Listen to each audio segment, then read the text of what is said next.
बिस्मिल्लाहिर्रहमानिर्रहीम अस्सलाम वालेकुम वेलकम टू टेक्नोजीनियन। आज photovoltaic system design lecture series का 10th लेक्चर है।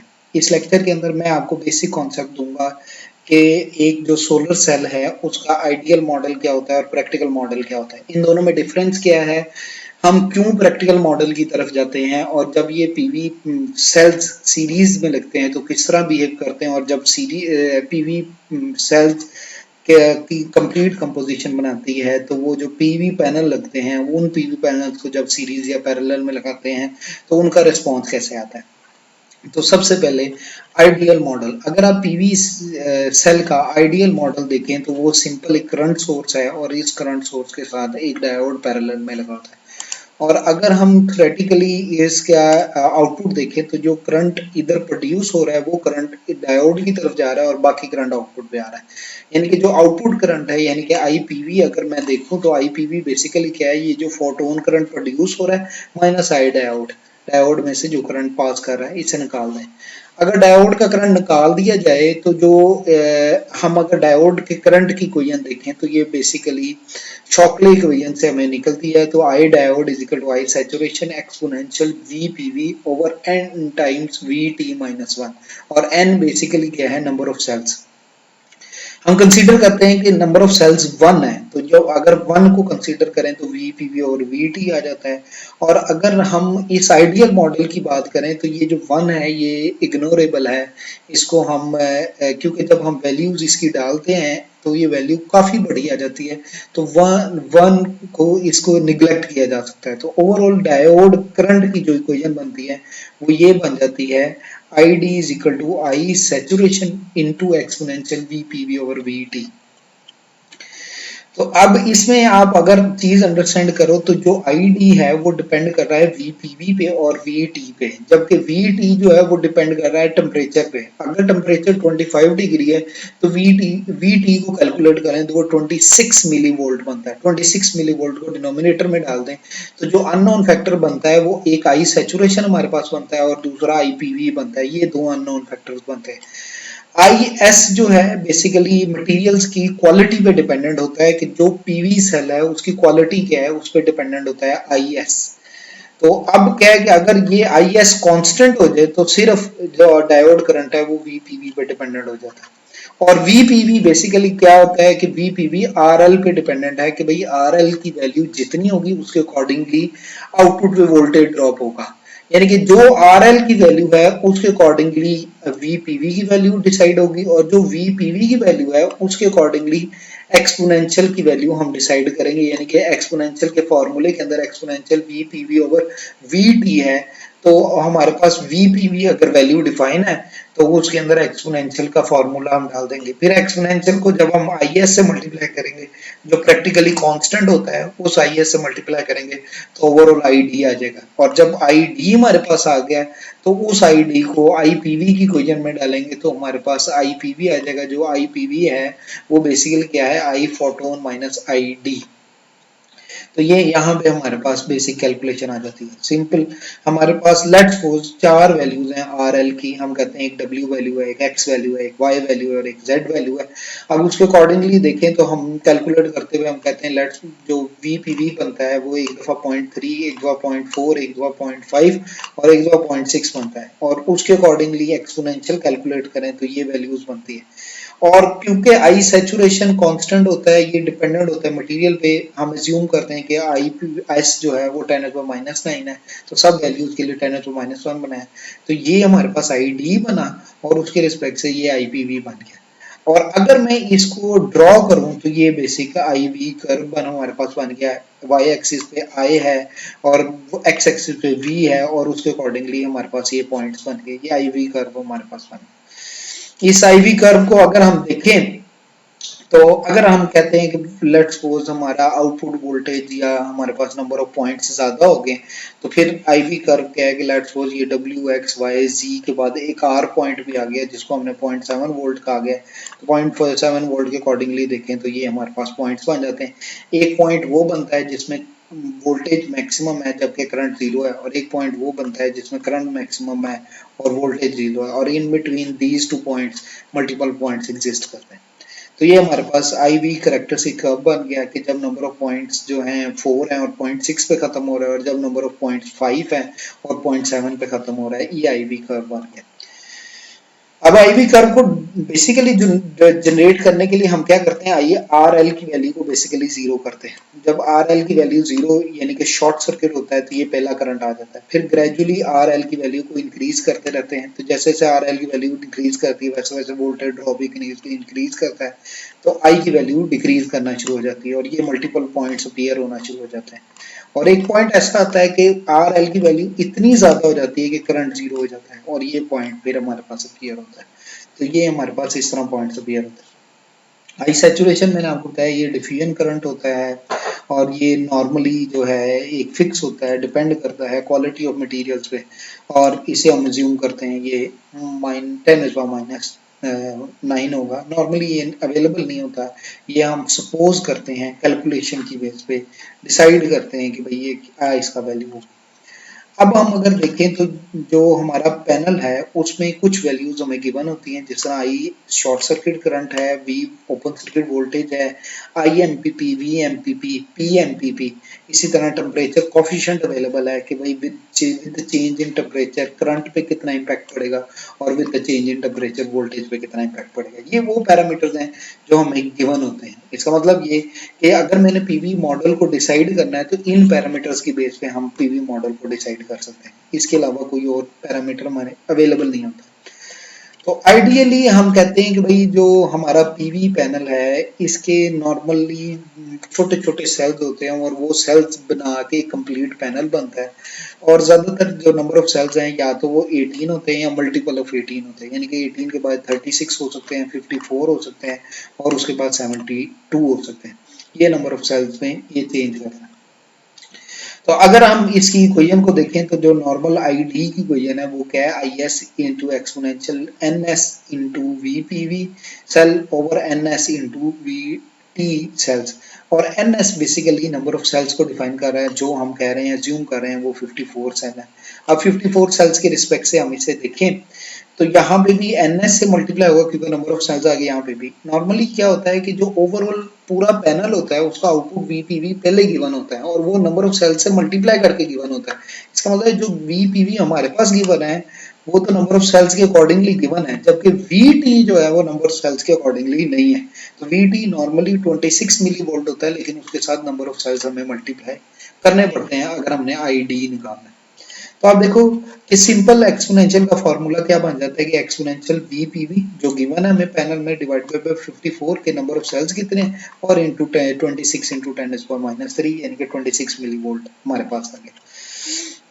अच्छा, उसके बाद क्या है कि भाई अगर हमने आईपीएच को निकालना है तो आईपीएच बेसिकली क्या है, डेटा शीट पे हम देखें तो जो शॉर्ट सर्किट करंट है उसको हम रिप्रेजेंट करते हैं आईपीएच से। यानी कि जो आईपीएच हमारी डेटा शीट पे गिवन है वो बेसिकली शॉर्ट सर्किट करंट है, और अगर हम शॉर्ट सर्किट करंट की वैल्यू इधर डाल दें तो डायरेक्टली आईपीएच हमारे पास आ जाएगा minus I S into exponential V P we divide by 54 into 26 into 10⁻³ अब उसके बाद अगर आप देखें तो जो आई सैचुरेशन है वो मटेरियल पे डिपेंडेंट है, स्पेसिफिकली ये जो है ये 10⁻⁹ होता है, या हीट एंड ट्रायल से हम इसको वेरीफाई किया जा सकता है।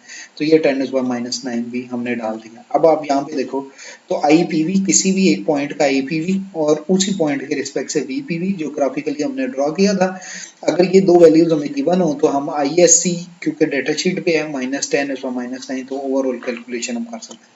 अब हम डिटरमिन करते हैं, हम कहते हैं ये हमारा मॉडल था जो हमने कैलकुलेट किया, और लेट्स सपोज ये एक पॉइंट आ गया, इस पॉइंट को हमने ज्यूम किया, ये एक पॉइंट बन गया। इस पॉइंट पे हमने कहा भाई जो वी पीवी है वो 10 वोल्ट है, जबकि आई पीवी जो है वो 8.1 एम्पेयर है। ये हमें गिवन हो गया। अब हम कैलकुलेशन करते हैं, हम कहते हैं क्या हमारे जो कैलकुलेशन है वो एग्जैक्ट रिजल्ट दे रही है जो ग्राफिकल रिप्रेजेंटेशन दे रही है। हमने कहा I S C -10⁻⁹ exponential V P V over 54 into 26 into 10⁻³ I S C जो था शॉर्ट सर्किट करंट वो ये था, ये हमारे पास इस पॉइंट पे था जो बेसिकली 8.21 है, -10⁻⁹ exponential 10 divide by 54 into 26 into 10⁻³ जब इसे कैलकुलेट किया गया तो ये 8.21 आया। देखा जाए तो ये 8.21 किस पॉइंट के लिए है, इस पॉइंट के लिए है। यहाँ पे तो आना तो चाहिए था 8.1, जबकि इधर तो है 8.21। इसका मतलब है कोई एरर है हमारे मॉडल में। तो आप देखो कि डिफरेंस है 8.1 एक्सपेरिमेंटली जो आना चाहिए था, और जो हमने मॉडल बनाया है उस मॉडल में ये 8.201 आ रहा है, और इसका मतलब है बीच में डिफरेंस कितना 0.11 का। अब हम कहते हैं नहीं भाई, प्रॉब्लम क्या है कि प्रॉब्लम ये है कि जो हमारा पीवी पैनल है इसके अंदर कोई लीकेज करंट हो जाता है, और वो जो लीकेज करंट है उसे हम रिप्रेजेंट कर सकते हैं पैरेलल रेजिस्टेंस से। इसका मतलब जो करंट यहाँ से प्रोड्यूस होगा वो करंट कुछ डायोड के अंदर जाएगा, कुछ आगे जाता हुआ इस शंट रेजिस्टेंस की तरफ जाएगा, और बाकी जो करंट है वो आगे चला जाएगा। तो ये अब देखो, तो अब हमारे पास इक्वेशन क्या बन जाएगी, I P V is equal to I short circuit minus I D. I D क्या है, डायोड का करंट, माइनस आर पी जो पैरेलल रेजिस्टेंस या आर शंट है। अगर मैं इसको कैलकुलेशन करूं तो जो हमारे पास पॉइंट 8.21 है इसके अंदर से आई डी का करंट माइनस किया, माइनस आर पी भी हमने ज्यूम किया, ये 0.11 है, तो ओवरऑल हमारे पास वी पी वी आएगा 8.1, और जो 8.1 एक्चुअल है जो हमने कैलकुलेट किया। इसका मतलब यह है कि जो आर शंट है जो इस बात को जस्टिफाई कर देती है कि अगर करंट में कोई डिफरेंस है वो आर शंट से सिस्टम चल जाता है, जबकि प्रैक्टिकल मॉडल में एक सीरीज भी रेजिस्टेंस आती है। यानी कि ओवरऑल देखा जाए तो ये आइडियल मॉडल है। अगर आप देखो ये आइडियल मॉडल है और ये प्रैक्टिकल मॉडल है जिसमें एक पैरेलल रेजिस्टेंस है और एक सीरीज रेजिस्टेंस है और उसका कंबाइंड वर्जन आउटपुट है। इसका मतलब अगर करंट में कोई डिफरेंस आ रहा है वो आरपीवी की वजह से आ रहा है, और अगर वोल्टेज में कोई डिफरेंस आ रहा है वो आरएस की वजह से आ रहा है।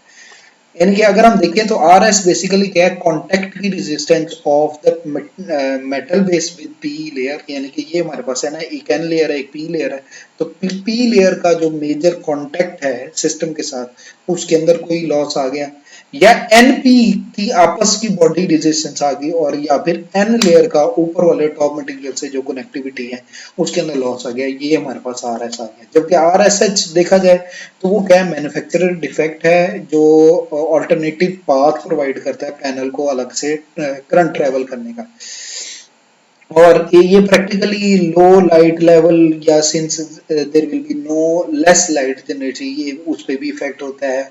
और मेनली ये बेसिकली पीएन जंक्शन का लीकेज है जो बेसिकली मेजरेबल नहीं है, जिसको एस्टिमेट करना जरूरी है।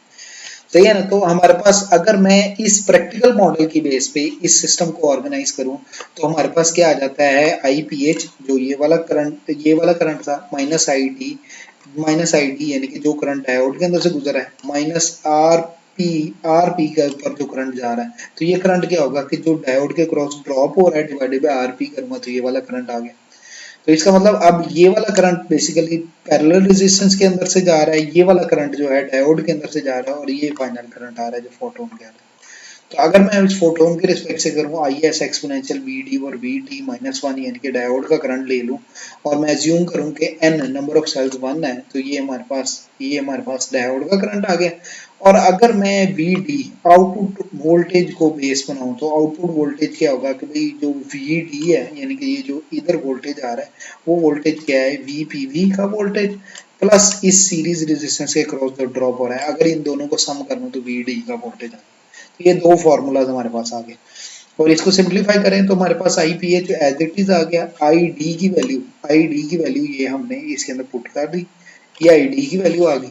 और इसी तरह वी डी की वैल्यू जो है वो हमने यहाँ से पुट की, ये वी डी की वैल्यू आ गई। अगर मैंने इन दोनों को सम कर लिया तो ये आई पी वी बन गया।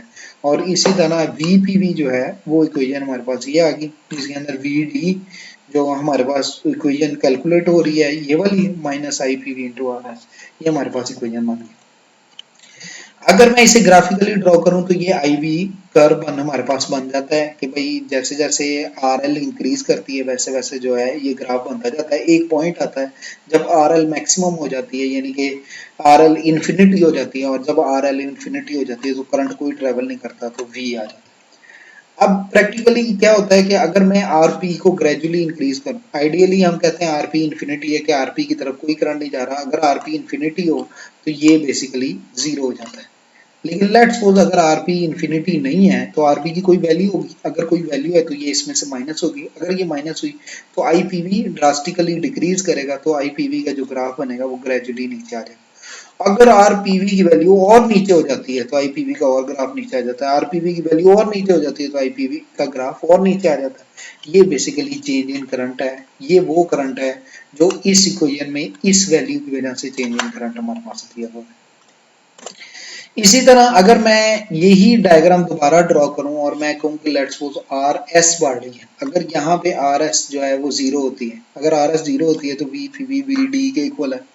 और अगर आर एस की वैल्यू ग्रेजुअली इंक्रीज करते हैं, आर एस की वैल्यू ग्रेजुअली इंक्रीज करते हैं तो ये जो कर्व आपको नजर आ रहा है ये कर्व फिजिकली थोड़ा सा आगे चला जाता है, और अगर इंक्रीज करें तो और आगे चला जाता है, और इंक्रीज करें तो और आगे चला जाता है। तो इसका मतलब ये है कि ये जो एरिया है ये एरिया बेसिकली लॉस हो रहा है, और ये area basically change in voltage है। इसका मतलब ये है कि अगर हम आर एस यानी कि सीरीज रेजिस्टेंस को चेंज करते हैं तो वोल्टेज में चेंज आता है, और आर पी यानी कि पैरेलल रेजिस्टेंस को अगर हम चेंज करते हैं तो करंट में चेंज आता है। तो ये हमारे पास आ गया आरपी, अगर आरपी इन्फिनिटी है तो करंट ज्यादा है, और आरपी अगर मीडियम है तो करंट और कम हो गया, और आरपी अगर स्मॉल है तो करंट और कम हो गया। ये बेसिक चेंज आता है। इसे ये आपके पास दो स्लोप्स आ जाती हैं। एक स्लोप अगर आप देखें तो ये सेंटर वाला रीजन बन गया है, ये वो पॉइंट बन गया है। इससे अगर इस पॉइंट को अगर सेंटर रख दें तो इस पॉइंट का एक रीजन इस पॉइंट से राइट साइड पे है, और इसका एक रीजन इस पॉइंट से लेफ्ट साइड पे है। अगर लेफ्ट साइड वाले हिस्से को देखें तो जो ये वाला हिस्सा है, ये पूरा हिस्सा ये इंडिकेट कर रहा है आरपी का एरिया, और ये वाला हिस्सा जो है ये इंडिकेट कर रहा है आर एस का हिस्सा। इसका मतलब इस एरिया की जो स्लोप है वो आरपी को इंडिकेट कर रहा है, जबकि इस एरिया की स्लोप को आर एस को इंडिकेट कर रहा है। जितनी स्लोप अच्छी होगी उतना चांसेस हैं कि भाई आउटपुट पे वोल्टेज चेंज नहीं आ रहा, और आर एस और आरपी जो है बड़ी एक्चुअल लेवल पे आ रही है, और जितनी स्लोप खराब होगी उतना उसकी वैल्यू में खराब आएगी। अब हमारे पास एक कॉन्सेप्ट आता है, इसे कहते हैं fill factor. Fill factor basically क्या है कि अगर मैंने क्वालिटी ऑफ पैनल जज करना है तो फिल फैक्टर है हमारे पास। अगर हम आई कर्व को ड्रॉ करें, वीपीवी ये आई वी कर्व को ड्रॉ करें तो ये हमारे पास कर्व बनता है। देखा जाए तो ये वो पॉइंट बनता है जो मैक्सिमम पीक है, सही है ना। और अगर मैं इस मैक्सिमम पीक को मैक्सिमम करंट से यहाँ से मिलाऊं तो ये एक पॉइंट बनता है जो मैक्सिमम पॉइंट यानी कि मैक्सिमम करंट और मैक्सिमम वोल्टेज का। देखो फर्क पड़ गया ना, ये वो वाला करंट है जो हमें मिल रहा है, और ये वो वाला करंट है जो असल में आना चाहिए, यानी कि ये वी ओ सी यानी कि V open circuit multiply by I short circuit है, तो ये करंट ज्यादा है, यानी कि ये पावर ज्यादा है जबकि नीचे वाली पावर कम है। अगर मैं इन दोनों की रेशियो निकालूं यानी कि ये I short circuit multiply by V open circuit को ऊपर डिनोमिनेटर में आई एम पी पी और वी एम पी पी, अगर मैं इन दोनों को डिवाइड करूं तो जो आंसर आता है वो परसेंटेज एफिशिएंसी होती है फिजिकल मेरे पैनल की, यानी कि फॉर एग्जांपल ये 70% आता है। इसका मतलब है जो आइडियल कैरेक्टरिस्टिक्स में वी ओ सी और वी ओ आई एस सी की बेस पे करें तो ये जो वैल्यू आ रही है ये बेसिकली उतने पावर को लॉस कर रहा है। इसका मतलब यह है कि अगर पैरेलल रेजिस्टेंस चेंज होती है या सीरीज रेजिस्टेंस चेंज होती है ऑटोमेटिकली फील फैक्टर कम होता रहता है। तो ये आपके पास फील फैक्टर आ रहा है, ये आपके पास फील फैक्टर है, और टेक्निकली तौर पे ये आना चाहिए था क्योंकि पैरेलल और सीरीज रेजिस्टेंस की वजह से एक इम्पैक्ट आ रहा है तो फील फैक्टर कंपैरेटिवली लो है। और जो एरिया अंडर द कर्व है इसे इसके अंदर वाला एरिया ये वो पावर है जो यूजफुल पावर है, जो मैक्सिमम पावर हम जनरेट कर सकते हैं। तो प्रैक्टिकली अगर मैं ड्रॉ करूं तो जो मेरा पीवी सेल है अगर मैं उसको ड्रॉ करूं तो ये सिंपल डायोड की तरह इक्वेशन आती है। अगर डायोड को ग्राफिकली ड्रॉ करूं तो डायोड इनिशियली ओपन सर्किट के तौर पे बिहेव करता है, और फिर एक वोल्टेज आता है जो डायोड हमारे पास वैल्यू देना शुरू करता है, और इस वैल्यू को स्पेसिफिकली हम कहते हैं भाई 0.7 है अगर सिलिकॉन है।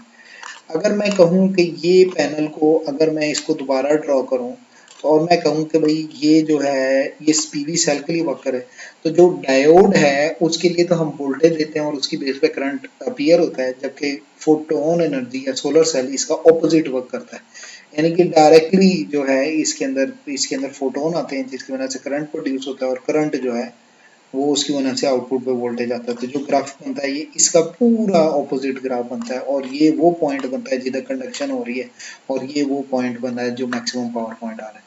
जिस ग्राफ को हम देखें तो ये वो वाला हिस्सा है जब आपके पास करंट भी पॉजिटिव है और वोल्टेज भी पॉजिटिव है, तो एक वो पॉइंट बनेगा जिधर मैक्सिमम पावर आप अटेन कर सकते हैं।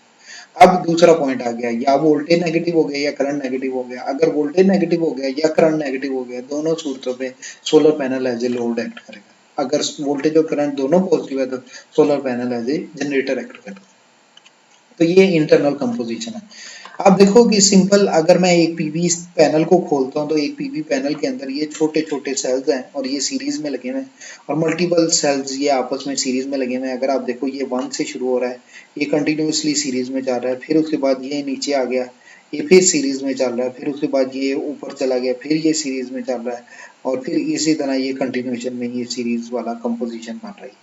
तो ये टोटल 60 सेल का पैनल की पिक्चर आपके सामने आ रही है। एक मिनट, जब भी उन्होंने क्या किया है, एक जो सेल्स की स्ट्रिंग बनी हुई है उसके दरमियान में एक डायोड लगा दिया, और जिसको हमने कह दिया बाईपास डायोड, कि इन केस इस सेल की स्ट्रिंग में कोई भी साया बनता है तो ये डायोड एक्टिव हो जाएगा, बाईपास कर देगा और बाकी स्ट्रिंग को जाने देगा, सिर्फ इतने हिस्से की स्ट्रिंग को इग्नोर कर देगा। अगर आप पीवी पैनल पकड़ो और उसके अंदर से खोलो तो पीछे बॉक्स में आपको नजर आता है, किसी में एक डायोड लगा है, किसी में दो, किसी में तीन, और किसी में बहुत ज्यादा डायोड लगे।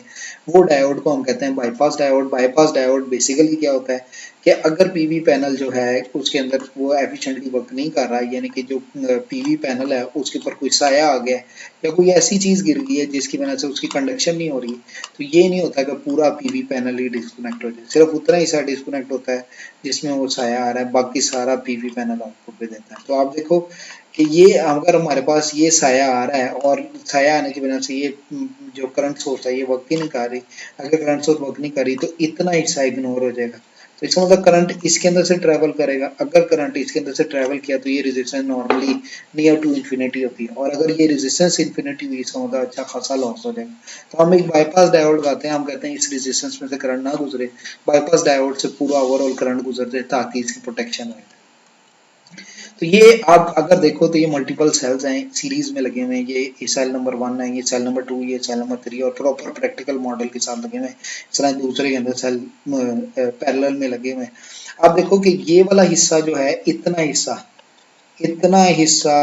ये दूसरे वाले हिस्से इस हिस्से के साथ पैरेलल में, ये दोनों आपस में पैरेलल में, और ये जो पैनल है ये पैनल नंबर 1, पैनल नंबर 2 और पैनल नंबर 3, ये तीनों पैनल आपस में सीरीज में लगे हुए हैं। इसका मतलब है सीरीज में लगे हुए हैं तो इनका वोल्टेज 3 टाइम हो गया, जबकि करंट 2 टाइम हो गया, डबल हो गया।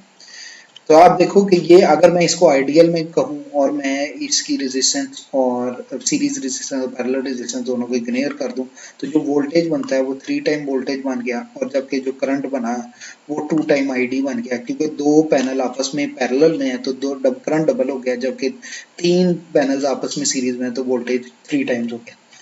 और अगर मैं रेजिस्टेंस के अकॉर्डिंगली देखूं तो ये हमारे पास ये रेजिस्टेंस बन रही है, R P R S R P R S R P R S R P R S R P R S R, ये कनेक्टिविटी बन रही है। लेकिन प्रैक्टिकली क्या होता है कि आर पी इग्नोर हो जाती है, और हम आर पी को अगर इग्नोर करें तो ये तीन रेजिस्टेंस आ रहा है सीरीज में आ गई, ये तीन रेजिस्टेंस आ रहा है सीरीज में आ गई, और ओवरऑल ये पैरेलल में। तो अगर मैं इनको सीरीज कॉम्बिनेशन को देखूं तो ये 3 टाइम आर एस बन गया, और इसी तरह दूसरी भी 3 टाइम आर एस बन गया, और इन दोनों का पैरेलल कॉम्बिनेशन सॉल्व करूं तो ये आर एस 3/2 बन गया। और 3/2 क्या बन गया, इसका मतलब क्या है कि भाई इसके तीन पैनल सीरीज में है और दो पैनल पैरेलल में है, ये 3/2 की कंपोजिशन इसी तरह ही बनती है। इसका मतलब क्या है कि जो ओवरऑल आर एस निकलेगी वो निकलेगी N S divide by N P into R S, यानी कि ratio between N S and N P, उसको आर एस से मल्टीप्लाई करेंगे तो टोटल आ गई हमारे पास। तो इसका मतलब क्या है कि अगर मैं यही इक्वेशन लिख लेता हूँ, I P V is equal to I P H minus I D over V D over R P, और इसी तरह दूसरी equation V P V is equal to V D minus I P V R S, तो overall equation क्या बनेगी अगर मैं उसके रिस्पेक्ट से कहूँ कि नंबर ऑफ सेल्स के रिस्पेक्ट से कहूँ, तो हमारे पास आई पी एच जो इधर आ रहा है ये नंबर ऑफ सेल्स से मल्टीप्लाई हो जाएगा, यानी कि नंबर ऑफ सेल्स पैरेलल में, तो मल्टीप्लाई होकर I P H into N P बन गया। इस तरह ये करंट है, ये फिर नंबर ऑफ सेल्स पैरेलल में है तो N P into I D बन गया। जबकि ये वोल्टेज है तो इसके साथ एन एस मल्टीप्लाई, क्योंकि वोल्टेज सीरीज सेल्स के साथ है तो इसके साथ एन एस मल्टीप्लाई हो जाएगा। जबकि ये रेजिस्टेंस जो है ये कॉम्बिनेशन है तो इसमें क्या हो जाएगा N S over N P, ये पूरी इक्वेशन बन जाएगी।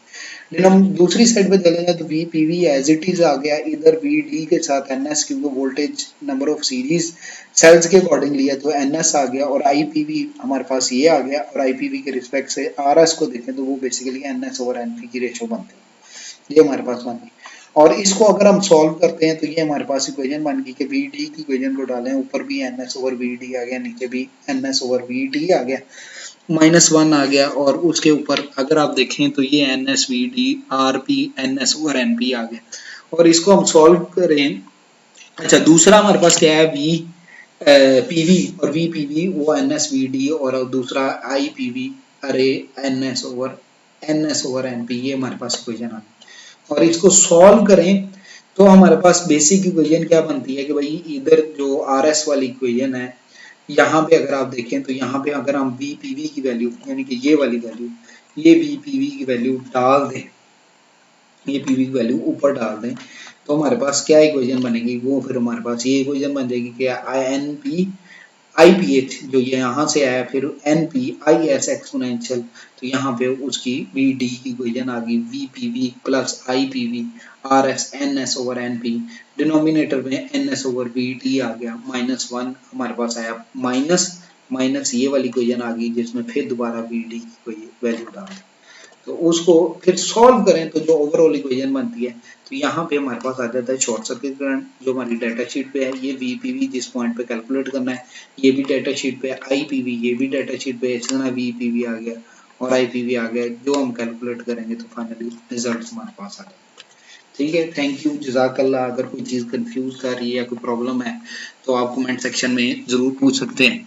अल्लाह आपके लिए आसानियाँ अता फरमाए और आसानियाँ खैर के खुदा में तकसीम करने की तौफीक अता फरमाए। स्टे ब्लेस्ड, अल्लाह हाफ़िज़, थैंक यू।